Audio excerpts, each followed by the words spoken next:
একজন হিন্দু আর একজন মুসলিম অন্যজন খ্রিস্টান, তাদের শরীর যদি কেটে ফেলা হয় সেখানে আপনি কি দেখতে পাবেন? শুধু রক্তই পাবেন। এখন সব মানুষের শরীরে যদি একই রক্ত থাকে তাহলে মৃতদেহ সৎকারের নিয়মটা আলাদা কেন? মুসলিমরা তারা কবর দেয় আর হিন্দুরা আমরা মৃতদেহ পুড়িয়ে ফেলি। আসুন আমরা এটা ভালো করে দেখি কোন পদ্ধতিটা ভালো। হিন্দু ধর্মে কবর দেওয়ার অনুমতিও আছে শিশুদের ক্ষেত্রে, কিন্তু প্রাপ্তবয়স্ক লোক মারা গেলে তারা বলেন পুড়িয়ে ফেলতে হবে। যখন আপনি কোনো মৃতদেহ পোড়াবেন তখন পরিবেশ দূষিত হচ্ছে। ইসলাম ধর্মে আমরা কবর দেই কেন? আমাদের শরীরে যে উপাদানগুলো আছে, এই পৃথিবীর মাটিতে যে উপাদান আছে, আমাদের শরীরেও একই জিনিস পরিমাণে হয়তো কম অথবা বেশি। আমরা মাটি থেকে এসেছি, আবার মাটিতে ফিরে যাব, বিজ্ঞানসম্মত।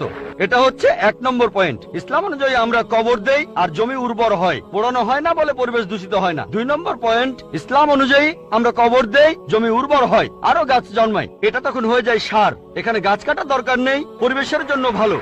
আমাদের সরকার এখন বলে গাছ কাটবেন না, গাছ না কাটলে মৃতদেহগুলো পোড়াবেন কিভাবে?